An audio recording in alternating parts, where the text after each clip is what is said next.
Fulbe TV albarka Fulbe TV albarka Fulbe TV albarka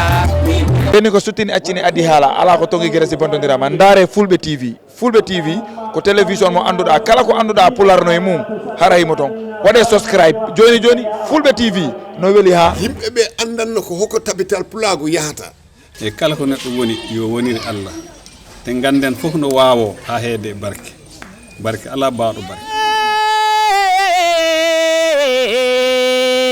Africa albarka modon Fulbe TV on jetama on juram hebe darani leñol pulaaku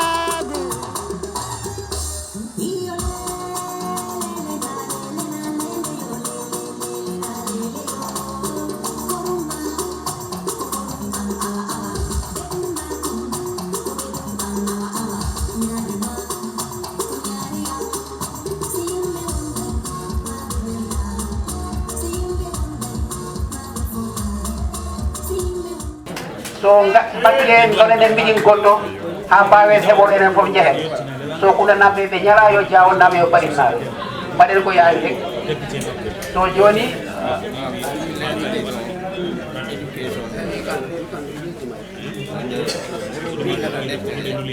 éducation woni leetaruji ɓe jaɓiri deftere joni mi totta en keeniɗo o laara mina windi madamade ko wiyete hiisa e pulaar defte tati majje ko hiisa 1 hiisa 2 e hiisa 3 hande mawi suka ya bitik coodoyana kam almet ɗa ɗum noon wiya e english sa weeɗi ɗum ɓuuɗi joyi ay ɗum soodoyanam almet ko $2 o anda ko jeli o artirta law siko pulaar ɗeɗo ko hen ndeɗo ko lagdari deftere dewe Allah ndeɗo ko lagdari o mbattumi ɗo e pulaar lagdari ha no ɗum ina he computer joni ko si ngalu heɓima wawi yaltinede yaltine jange he iskulaji ɗi galten ɗi wadde oɗo ndeɗo jiɗimi windude 2012 ndeɗo ko deftere taali fuladu innirmi nde taale taluɗi ngara fowru e bojel wondo ko ɗin banmi ɗo inchallah oɗo woni riida tiri o ko ɗe deftere o woni ko ministry o mbindumi curriculum waɗi ɗe approuve ɗe muti jange ɗo kala wassalam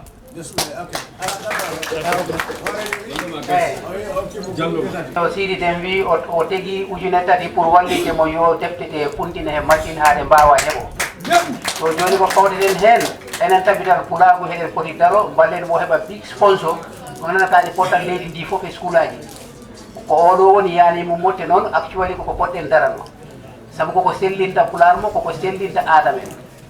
to on jii ha he oni ɗo ono ko ha e religion sa wole diine to o wi lagdari mbaɗaɗo he pulaar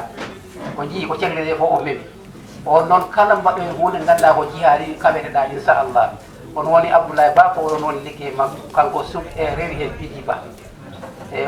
en mo mbiya tan o jarama no beele kono gaccitene makko heggi saabu ko waɗata ko hoore mum so en mbaɗi ɗum e leydi ha ɗum towi so contact makko o en tottiran mo ɗo kala ka yorɗo heɓde nomba mo o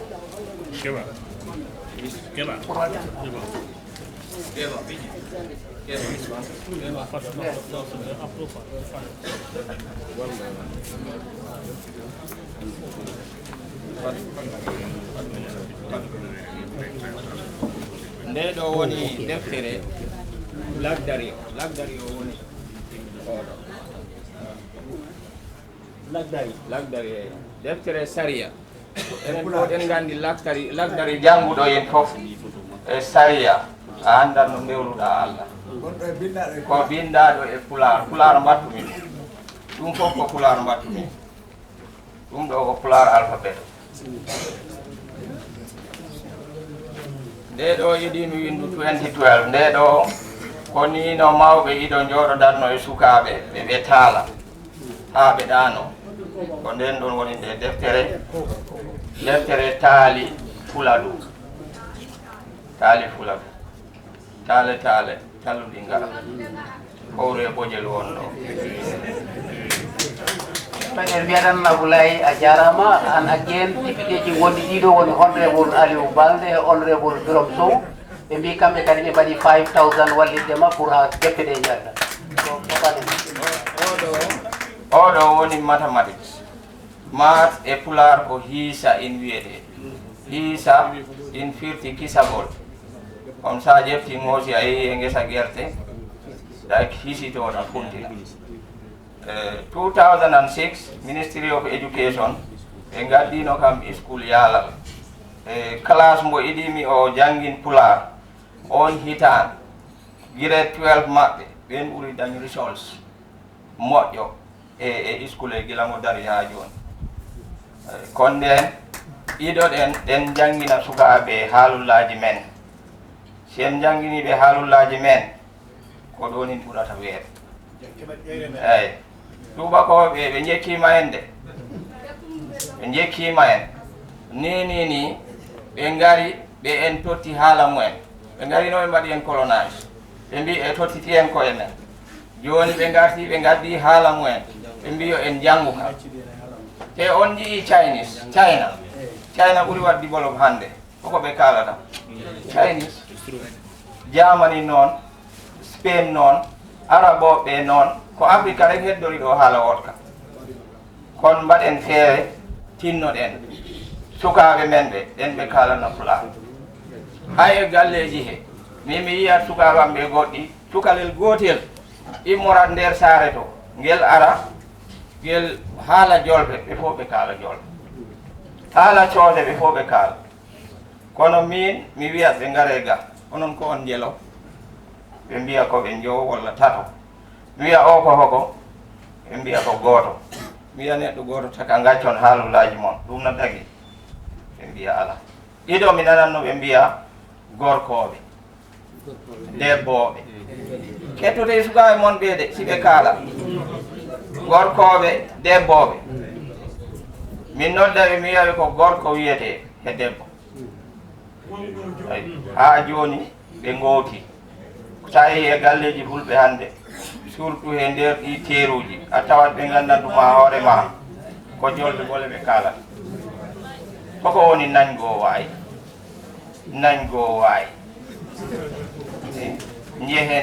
jehen waayi so ɗum fof ko yakkere ɗemgal men mbaɗen feere mbawen ɗemgal men ngal ganden ko hono nde ɗo deftere nde iɗimi windugo 2012 mbindumi nde ɗiɗo ko approval from curriculum Ministry of Basic and Education Secondary Education ko ɓen mbaɗi ɗi approve nde cakkitimi ɗe windugo 2013 ɗen ɗon kadi ko kamen mbaɗi ɗe approve 2013 majje defte tati ɓe lagdari o on ko non formal wiyetenoɗo Issa Diallo onne ko bawnoɗo windu pulaar yo Allah yurme yaafo ɗum ko on waɗi mo approve ko on waɗi mo guest ministry o waɗi approve e kala school ɗe hen mbawi jangge sa simi lamɗa mina wawi funtin approval letters kon ko ɗum dañmi komi haala Allah kay noddi tan neɗɗo to o yiɗiri wona no jiɗirɗen ni kam wona fosi waktu mo forma tan foti so Allah jiimom mbiyen tan ya Allah yurme mo yaafo ɓesgu ngo acci ɓawo ya Allah wate maɓɓe batte waɗa hen nanodiral ya rabbi ya Allah so joni ko jinnoɗen ɗon tan en mbaɗat tan tribute totten debbo makko mo gandanɗa moɗo ko fero hen konngol seeɗa continent on woni kadi jeetu baɓe assalamu aleykum musidɗal fulɓe salmini on goto kala ɗinde mum e yettode mum e dow gardogol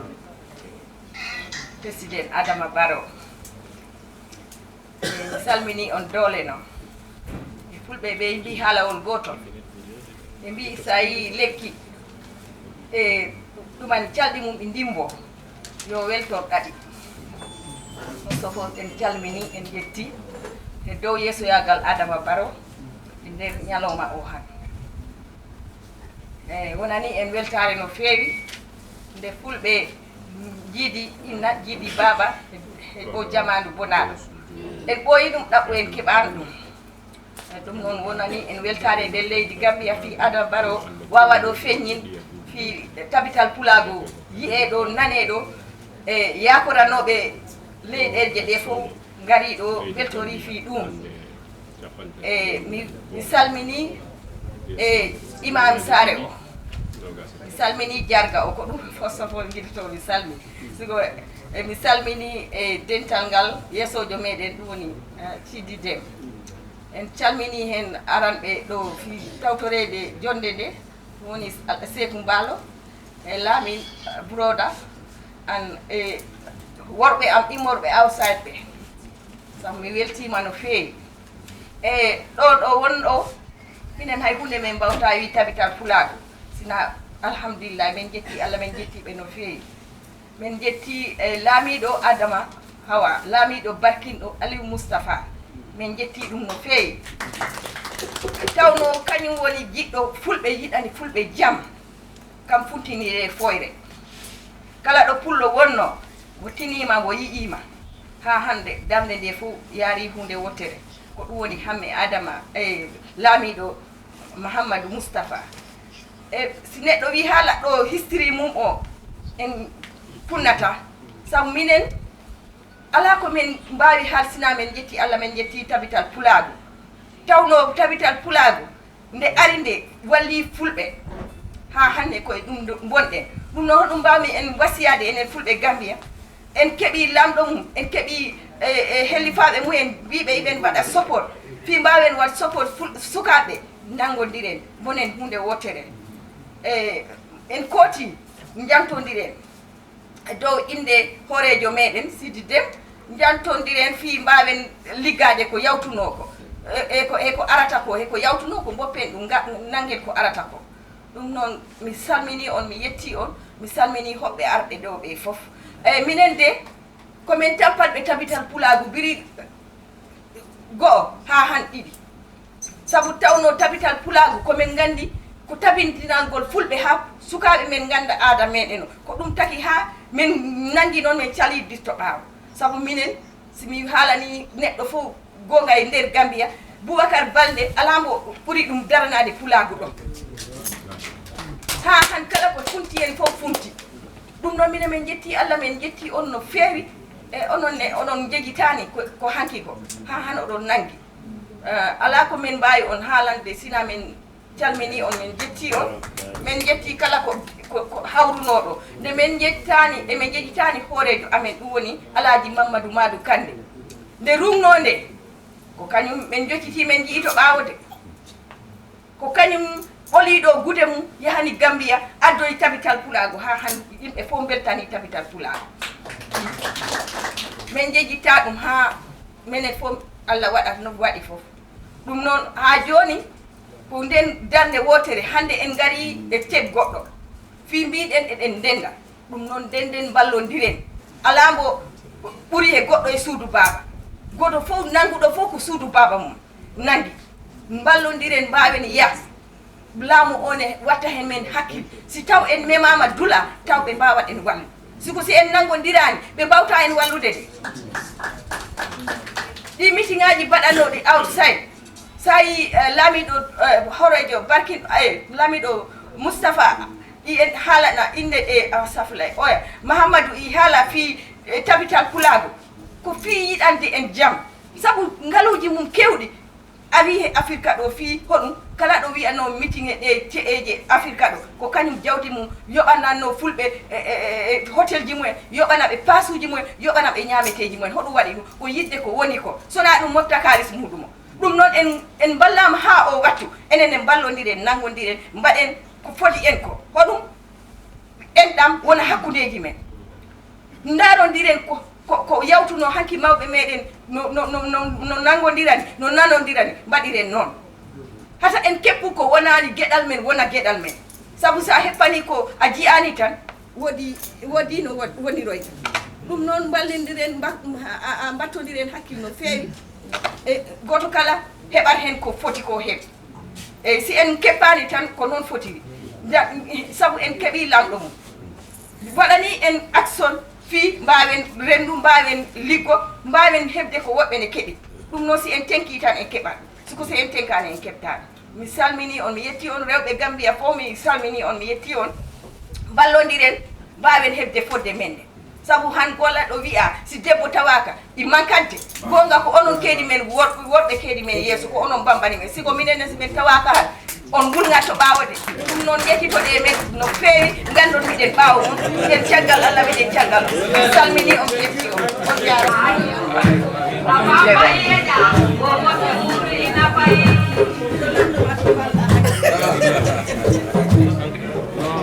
penda a jarama ha en yeeso seeɗa a affaire so joni waymano kanoɓe ɓe ko yimɓe ɗiɗo keddi kono ɓen ɗon nde ɓe garta haalde nde yotawta en position aji ɗi woni élection o en mbaɗimo joni ko ɗum ɗon garaten pour wadde announce position aji ɗi e tottaɓe ɓe ɗin position aji ɗin place uji so boɗo mo siftira onon fof ko gandirton ne tabital pulaaku nangira ɗum ɓawo junngo woni catal men toppitoga kulle élection nder Gambia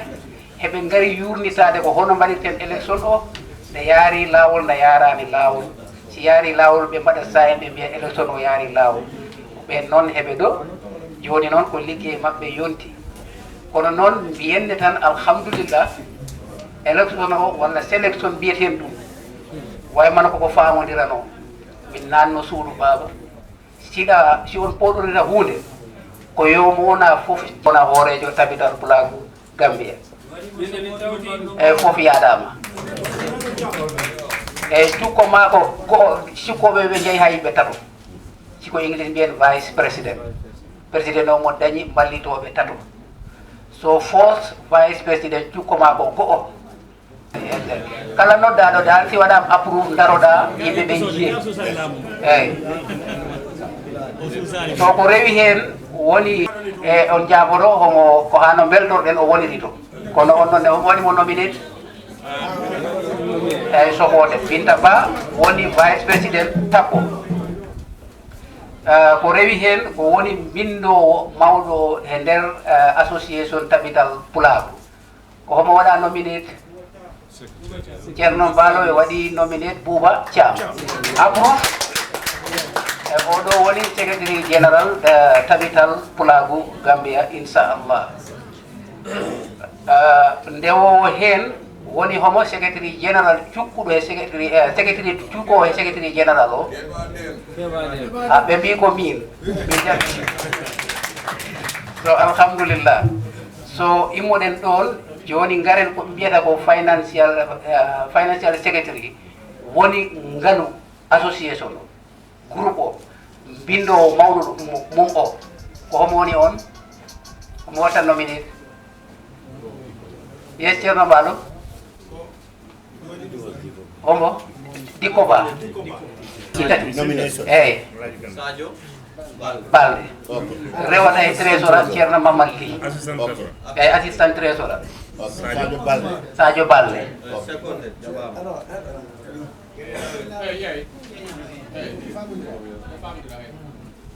koɓe pamodiri ha ɓe gaddi he junngo am Bikuley Balde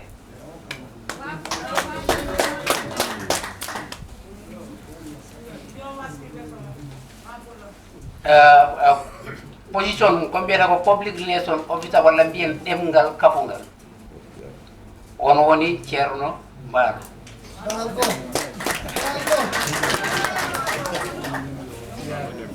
ndewɗo e makko woni mbiyeteɗo Alhaji Madou Kande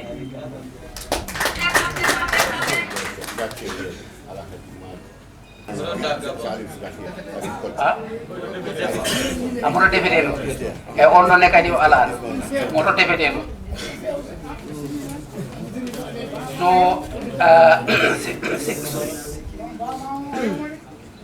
secrétaire gardiɗo ulle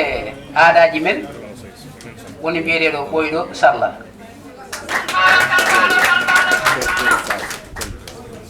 jukko makko woni Boy Ba. Boy Ba pullo.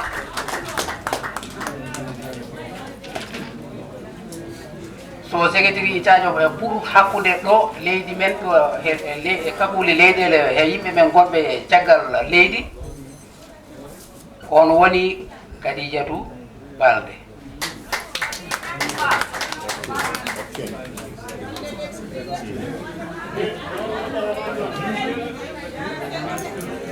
Ndewɗo e makko woni Umar Sompo Cissé. Umar Sompo Cissé omo India ko dewon secretary second secretary embassy Gambia goɗɗo India to mo toon woni joni kono kono liggoda e makko Umar Sompo Cissé. Joni noon woodi place goto mo gandantama en kesano mo windu which is very important dañƴo mana on woni solidarity secretary and development ɗon eɗen ɗum ɗo mbawi suɓodir M5 Chairman Bari. Doctor. He will accept everything, huh? Okay, Doctor Chairman Bari. Solidarity and development. Solidarity and development. Tijan Jallo. Tijan Jallo Goro. Okay, we Tijan Jallo. Tijan wala le. Ako wai nominate Sanake Jallo. Tijan Jallo Sanake Jallo. Lamin Seydi modo jodi dermen o advisor.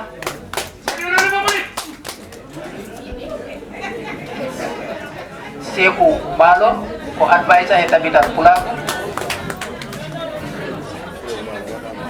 Sidi Lamin Ba governor ko advisor e tabital Pulaaku.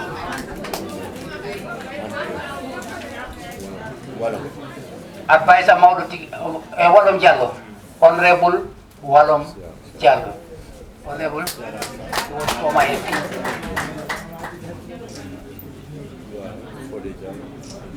I have name, I mean, not in a 4 days.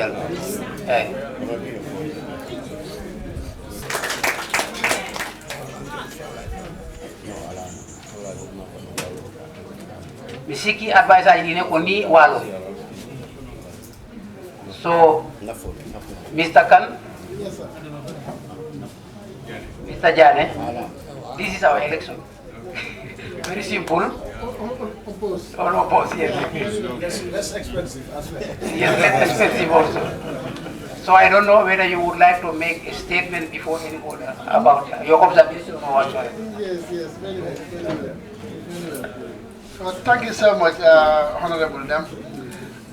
Even though it's just too bad that I'm a Pulaaku who cannot speak Pulaaku. Minko Fulbe, Ohomo, Nanani Fulbe. Hati Akia. So, then Jaye Fali election from now, dem na yon. Negam sone election, moy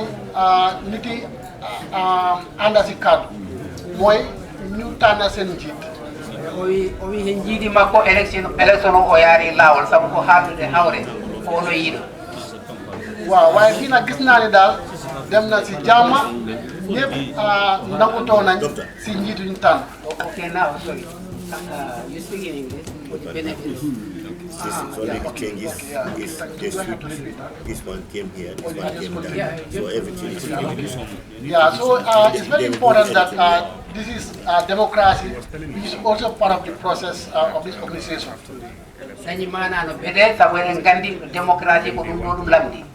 Because it means that the executive have been selected by the members of the association.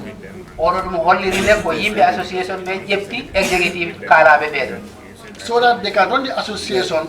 according to the dictates of the members of this association.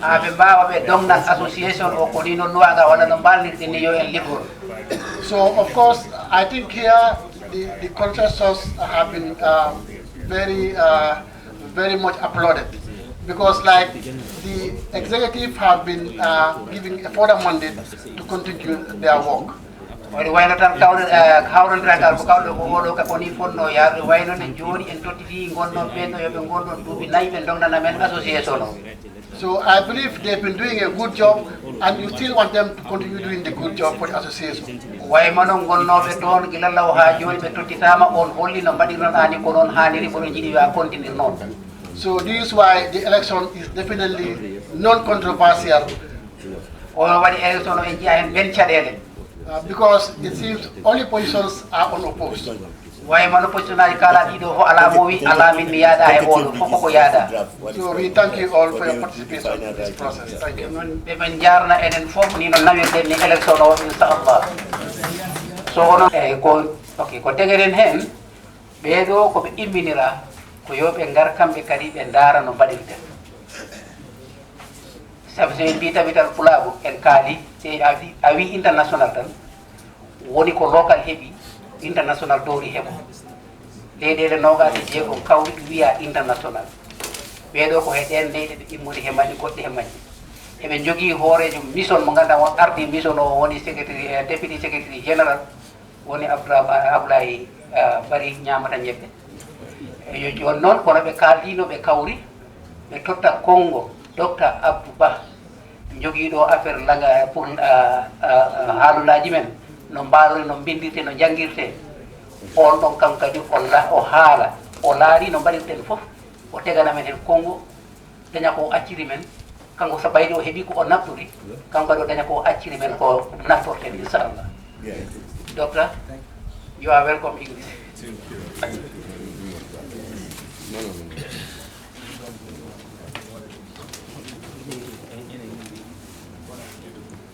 بسم الله الرحمن الرحيم والسلام عليكم ورحمة الله تعالى وبركاته. Yamirore gardiɗo nulaɓe tabital pulagu international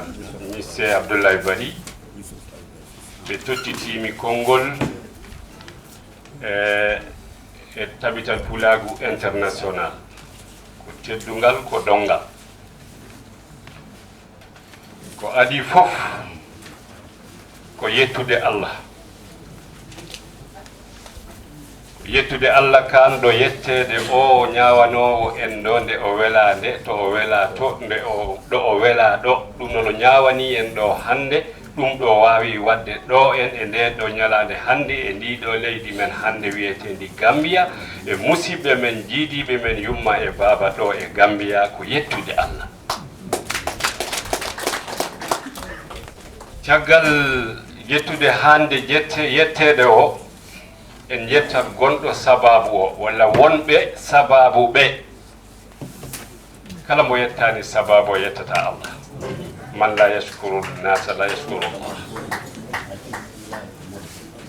e hooreɓe ko gadi fof noon haade en yaade gandon tabital pulagu international ko kam jiinde ɗo ñalande e inde hoorejo men mbo Allah teddini laamiɗo Sanusi ɗiɗaɓo hande mbo Allah waɗi gardiɗo tabital pulagu international ko he inde yiilirde woni bureau exécutif tabital pulagu international arɓe ɓeeɗo eɓe garani ɓe fof hande ko waɗi mbimi ɗe ñalande ko ñalande tabital pulagu international sabu ko ɗum woni faandare tabital pulagu international winda e ɗereji mum gootagu leñol ngol ɓamtare leñol ngol hirande leñol ngol daranade hakke ngol ngol wuura e kisal ngol ɓamto ngol liggodira e leƴƴi goɗɗi ɗiɗi ngol jiidi e koɗore men ɗe en e Afrique men ɓaleeri ndi nden noon ko wayni so tawi heɓama ɗo e leydi men Gambia en jettat ha joni hoorejo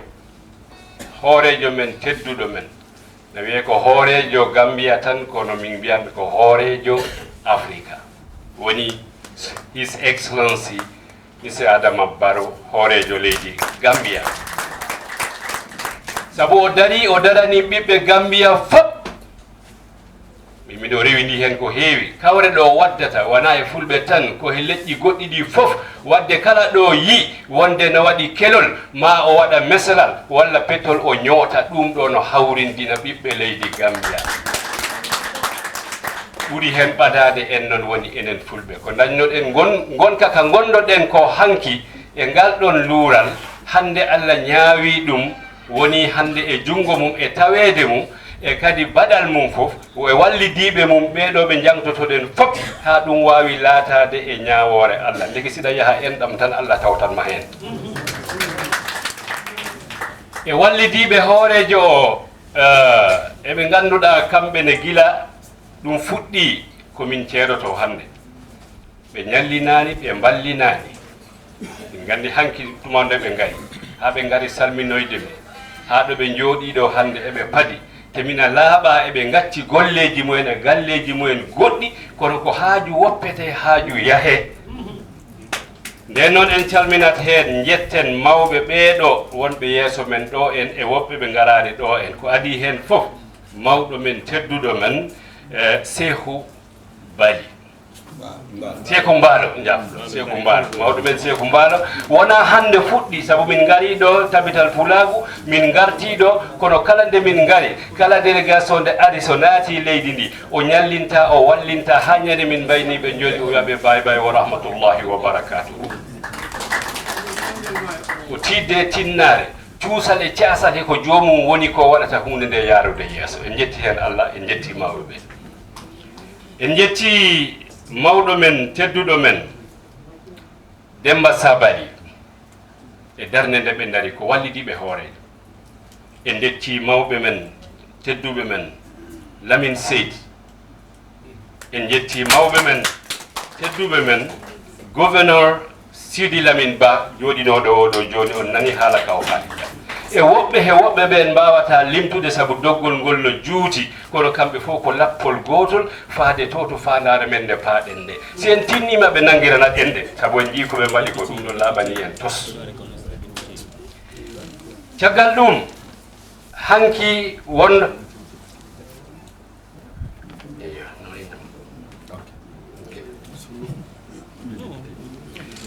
e woɓɓe na ɗo hen kilifaji mawɗi ɗi ganduɗa kono wayno en mbawata jangtade foof député men nani ɗo kam woni député nokku o nde garɗen ɗone Aliou Bande honorable Aliou Bande e Birom Sow honorable Birom Sow te woppi ndara golle tan législatif waɗi ministére ɓe conseil président ji e ganduɗa ko élus locaux fof ummo waɗa impliqué naata e ɗeɗo golle ganden eɗen jogii doole enen mbasi liggorde doole ɗe hen kono ko arata ko ma ɗum wonan en windande e tindinode si Allah jaaɓi daroɗen tawi ko joydarinoɗen daroɗen sappo daroɗen nogas daroɗen he ɓeɗo mawɓe men ardiɓe men saabu no ɓe mbi fittandu hulata yeewete sa yeewaka hulata te enen en jeewani enen dañi dariɓe cenɗe ɗe fof foti ko laamɓe walla ko député ji éliji walla ko joomen jawɗele walla ko anduɓe ɗo jaaruɗa fof en jogii en potani wawde hulde en potani yaarude caggal nden noon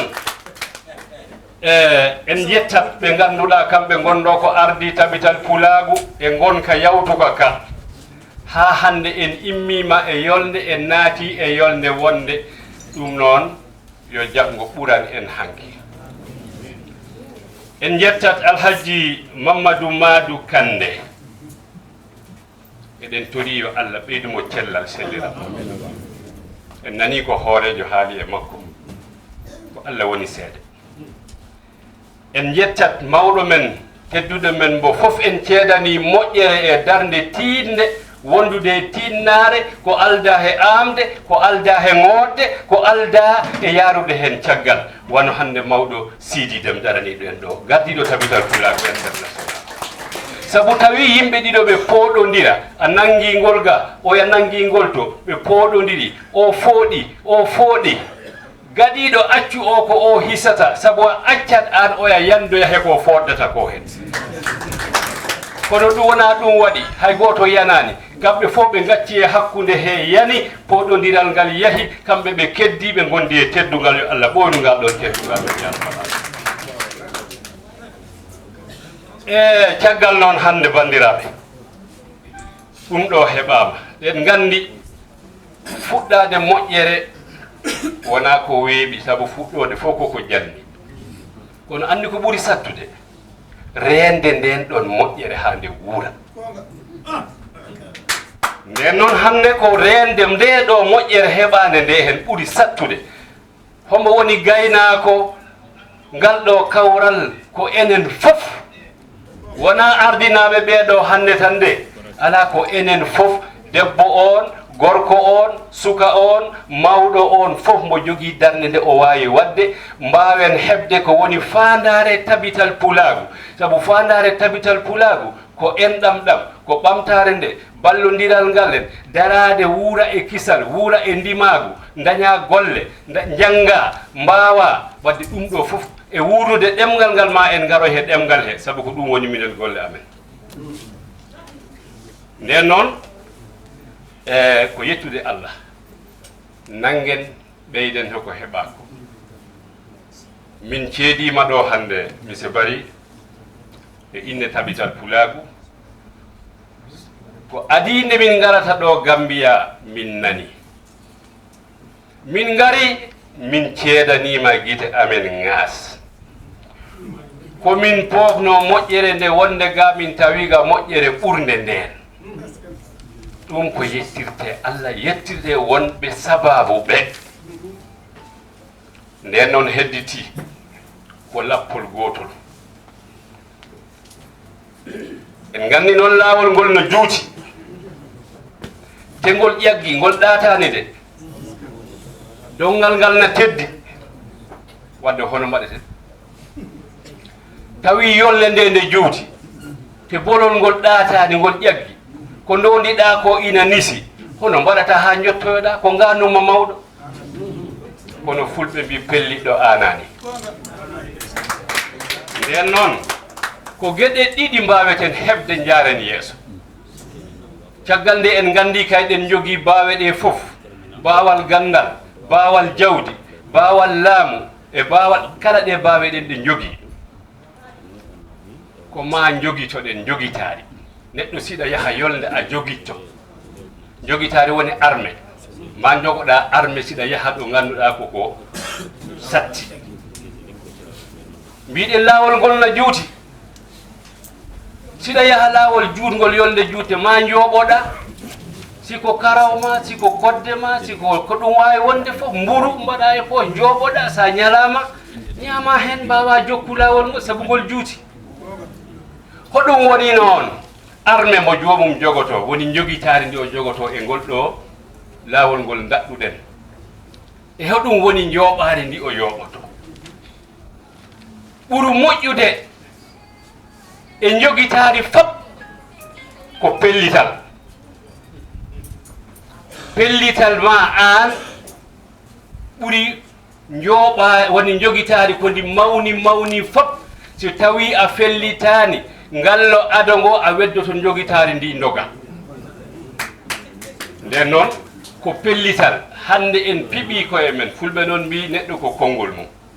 en kawri ɗo en piɓi aadi wonde en jejjiti ko yawti ko eɗen jahna ko aroyta ko hen wadde jogoɗen jogitaari men ngal pellital jooɓaari ndi ko muñal ko muñal jooɓotoɗa mbawa dadde ɗom ka e heege e ngol bolol sabu kala mo muñani a wawa daranade leñol hay ɓesgu ma a wawa daranade haalana kana daranade gueɗe leñol sabu kay tawi an kala ko mbaɗaɗa haɗa yoɓtodire kala ko mbiyaɗa haɗa yoɓtodire haɗa daro ɗa yoɓtodire kala a yahata a liggota ko a waɗata hay hunde wadde ko muñal mbiɗen fulɓe muñal wawi gena liggodirat ɓe muñodirat muñal noon so wi'ama ko nde toñaɗa nde sabu si tawi an a wi'i a toñata min komi dimo min komi labɗo mi toñata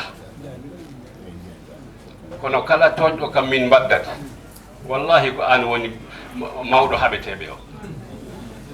sabu a wawa ummade guila subaka ha ñalawma toñaka foti ko konngol walla ko baɗal ko wonta laabi tati laabi nayyi nden noon wadde ñande fof a haɓete ko boli kewɗi ɗum noon wadde ko ma muña siɗa tooñi kala ko mbaɗaɗa nder hen muñ tenti sa woni gardiɗo eɗen jorti Allah no nanirɗen ni e ngal ɗo kumpital expérience mo nanɗen ɗo hen ɗum ɗon wonata caɗele men abadan tentino eɗen jogui conseil ji woni advice aji ɗi ganduɗa ɓeeɗo ko jogiiɓe hen ɓernde lamde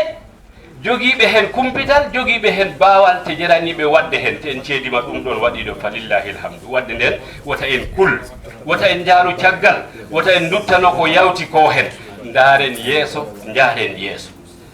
e ɓuri wotami juun ina wayno ko hedditi tan si en mbaɗoyi duwawu minen e mamin jamin kollita men fof no ɗum ɗo dogiri e nanodiral wondude e enɗam e faamu e jogade enniya kadi gollande ko araweta ko hen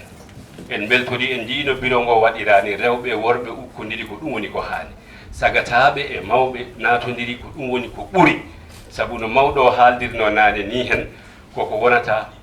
si doole donki yo doole keppo ɓeɗo si jawti ko lappol gongol arata heɓɓito golle ɗe yaara yeeso kala ɗo ɓe tawirno mawɓe ɓe yoɓe ƴettir ɗon ceerno ɓe naɓira yeeso wota wi ɓe gartira kadi taggal walla ɓe pusa ala ko jokku tan yaarude yeeso haade en ges noon en garate ɗemgal e jaafoɗon seeɗa tan kawral weeɓaade te ko addi min ɗo ko welo welo mawɗo eɗen mbawi jooɗade ɗo ha hiira eɗen kaala en ndewtata ɗo ndewnoɗen ko kalɗen fof tawata ko goonga sabu ko nanɗen e koye pinal men ƴoogeten koye ɗemgal men ƴoogeten koko selli ko ala hay ñawande tawi wona enen ñawni in ndaren mbiɗen no ɓeeɗo gardini ɓe binni ɗo ɗemgal ɓe mbi janggen ɗemɗe men ɗemgal men ngal e pinal men ngal ayi hande ina haale wonde no fulɓe ko waroɓe fulɓe ko terroriste ɓe nanten to fof boneji ɗi ceeba hoorejo haalannoɗo en mbi en ɓuuri hen hewde ko penale wona goonga ko média discours médiatique mo média ji ɗi kalta ko ɗi ganduɗa hande ɗo mbawi ƴettude fenade woɗere